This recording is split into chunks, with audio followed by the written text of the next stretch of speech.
15 फरवरी महाशिवरात्रि पर चुपचाप ये गुप्त जड़ अपने घर लेकर के आ जाना, छप्पर फाड़कर होगी धन वर्षा। जी हाँ भक्तों, इस पौधे की जड़ इतनी अधिक चमत्कारी है कि इसे घर लाते ही आपको अपने जीवन के हर कष्टों से तुरंत मुक्ति मिलेगी। साथ ही भक्तों, आपको भगवान शिव के साथ साथ माता लक्ष्मी का भी आशीर्वाद प्राप्त होगा और आपकी हर मनोकामना भगवान शिव के आशीर्वाद से पूरी होगी।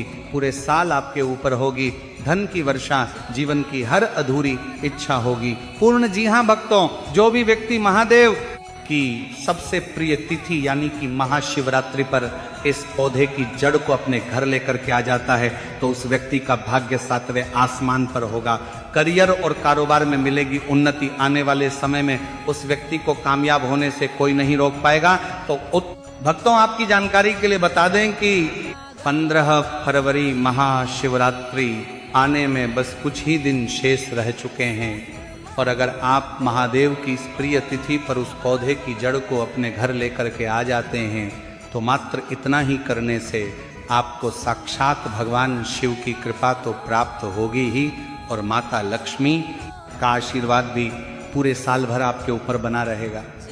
भक्तों, हम ऐसा इसलिए कह रहे हैं क्योंकि महाशिवरात्रि का दिन महादेव को प्रसन्न करने के लिए और उनका आशीर्वाद प्राप्त करने के लिए सबसे विशेष दिन होता है, जो कि हमारे भोलेनाथ को समर्पित होता है। और भक्तों, महाशिवरात्रि की इस विशेष तिथि पर धन योग, महालक्ष्मी योग, ग्रह योग, नक्षत्र योग, अमृत सिद्धि योग और दान योग जैसे शुभ योगों का निर्माण हो रहा है। और भक्तों, अगर महाशिवरात्रि पर धन योग और महालक्ष्मी योग का निर्माण होता है तो पूरे साल का नियंत्रण माता लक्ष्मी जी के हाथों में होता है। तो भक्तों, यदि आप भी इस जड़ को हमारे बताएं अनुसार शुभ मुहूर्त देख करके अपने घर लेकर आ जाते हैं तो आपको पूरे साल भगवान शिव और माता लक्ष्मी का आशीर्वाद प्राप्त होगा। इसी के साथ आपको अपने जीवन के समस्त प्रकार के आर्थिक कष्टों और आर्थिक परेशानियों से मुक्ति मिल जाएगी। पूरे साल माता लक्ष्मी जी की कृपा से आपके ऊपर धन की वर्षा होगी, आपके जीवन में धन आने के रास्ते खुल जाएंगे। भक्तों, जिस जड़ को हम इस वीडियो में बताने वाले हैं उसमें स्वयं भगवान शिव का निवास माना जाता है। तो चलिए भक्तों, जान लेते हैं कि आखिर आपको ये जड़ महाशिवरात्रि पर किस समय और किस प्रकार से लेकर के आनी है ताकि आपका जो सोया हुआ भाग्य है वह चमक सके और परिवार में जो भी रोग चल रहे हैं, शारीरिक पीड़ाएं हैं, आपकी जो मनोकामना है जो लंबे समय से परिपूर्ण नहीं हो पा रही है, आपके जीवन में दुख और परेशानियां बहुत ही अधिक बनी हुई हैं, तो भक्तों ये वीडियो आपके लिए बहुत ही चमत्कारिक होने वाला है और आपके भाग्य की रेखाएं इसके माध्यम से चमक उठेगी।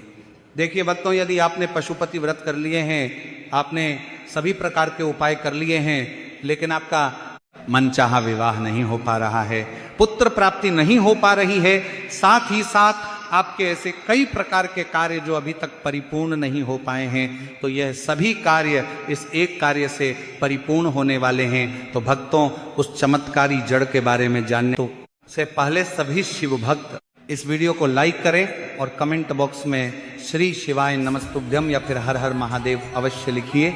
आपकी जो समस्त इच्छा है, समस्त मनोकामना है, उसे हमारे महादेव साक्षात परिपूर्ण करने वाले हैं। और साथ ही चैनल पर नए हैं तो चैनल को सब्सक्राइब भी जरूर करें। तो भक्तों, देर ना करते हुए हम उस जड़ की बात कर लेते हैं। जैसे कि जड़ की सबसे अधिक महत्वता बताई गई है। देखिए, यदि इस जड़ को आप इस महाशिवरात्रि पर अपने घर लाकर अच्छी तरह से धोकर स्थापित करके और पूरे साल महादेव की पूजा के लिए काम में लेते हैं तो आपके जो भाग्य हैं वह चमक जाते हैं।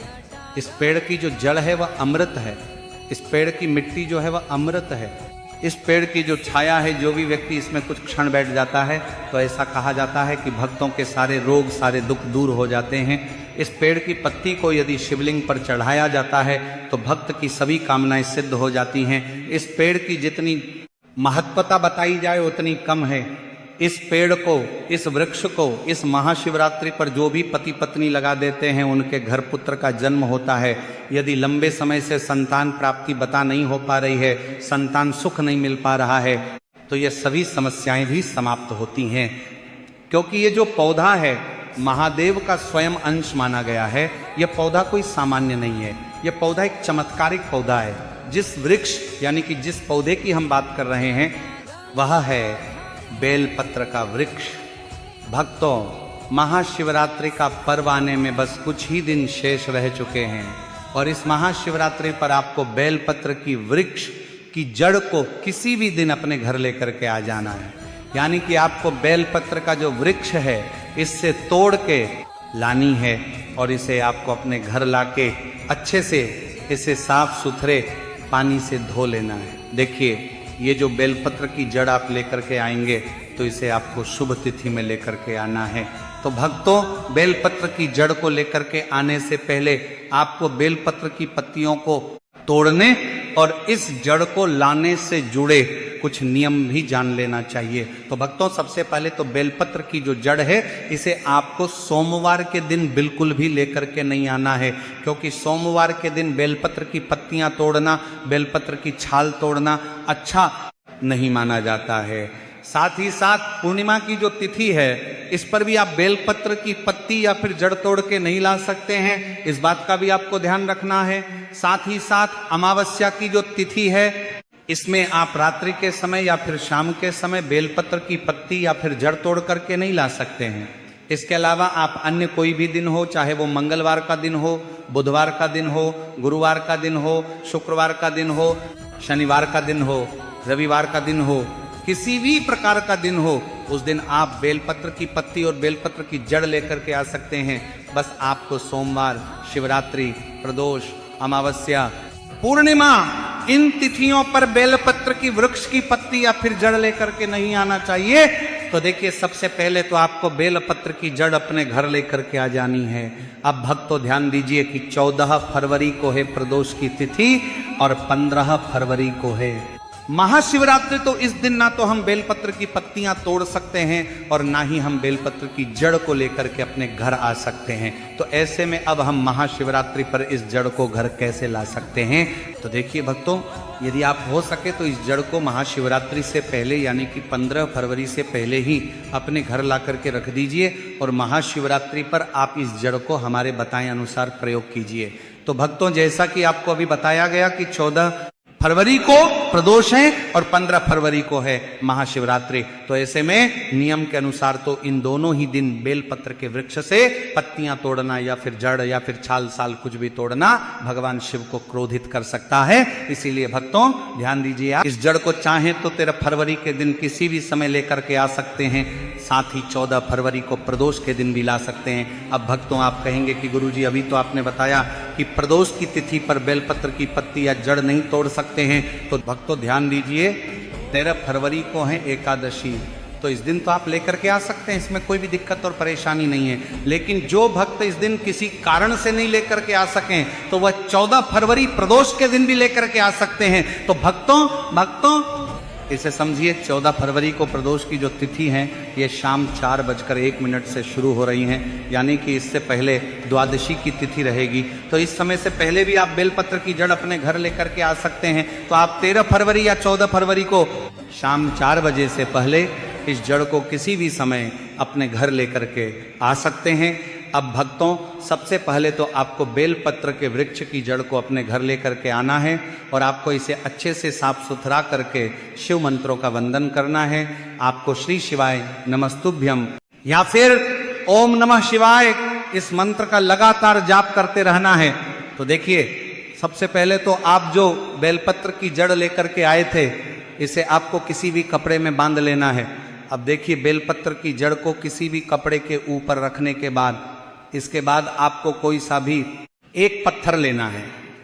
आपको मात्र एक छोटा सा पत्थर लेना है और जो आपने पत्थर लिया है उस पर आपको गंगा जल या फिर किसी भी प्रकार का शुद्ध जल थोड़ा सा डाल देना है और जो आपके पास बेलपत्र की जड़ थी, बेलपत्र के वृक्ष की जड़ थी, उसे आपको इस पत्थर के ऊपर घिसना है।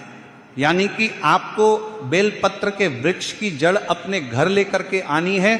इसके बाद आपको किसी भी प्रकार का पत्थर लेकर के उस पर आपको गंगा जल या फिर किसी भी प्रकार का अन्य जल छिड़क करके इस पर ही आपको जो आप बेलपत्र के वृक्ष की जड़ लेकर के आए हैं उसे घिस के चंदन के रूप में तैयार करना है।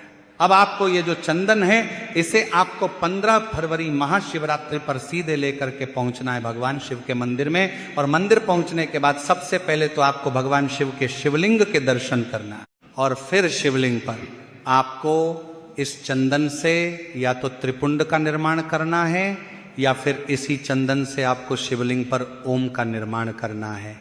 या फिर जो भी व्यक्ति शिवलिंग पर भगवान शिव की आंखों को उभार देता है इस चंदन से, तो उसका जो बुरे से बुरा समय है वह हम सभी अच्छे समय में बदल जाता है। कहा जाता है कि महादेव उसे दर्शन देते हैं, गले लगाते हैं और उसके मन की जो कामना है उसे सिद्ध कर देते हैं। तो आपको बेलपत्र की वृक्ष की जड़ लेकर के आनी है और इसका चंदन बना करके आपको भगवान शिव के शिवलिंग पर इसे लेपित करना है।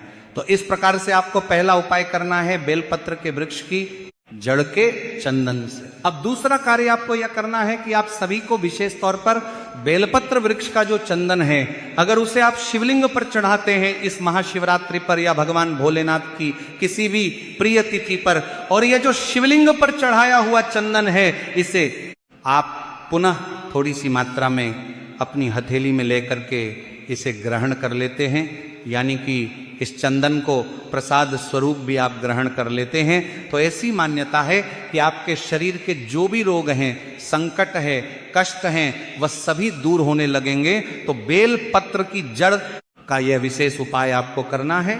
साथ ही साथ आपको बेलपत्र का वृक्ष भी इस महाशिवरात्रि पर अवश्य ही लगाना है।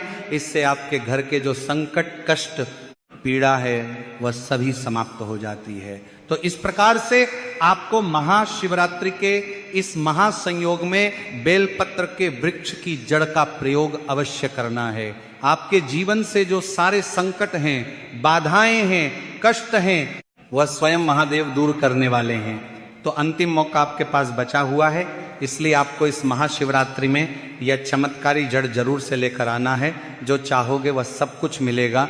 बस भक्तों, आपको ध्यान ये रखना है कि बेलपत्र की जड़ आपको सोमवार के दिन, अमावस्या के दिन, पूर्णिमा के दिन, प्रदोष मासिक शिवरात्रि, इन तिथियों पर तोड़ करके नहीं लाना है। बाकी आप किसी भी दिन बेलपत्र के वृक्ष की जड़ का ये उपाय कर सकते हैं। तो भक्तों, यदि जानकारी आपको उचित लगी हो तो वीडियो को लाइक करें और कमेंट में ओम नमः शिवाय या हर हर महादेव जरूर लिखें।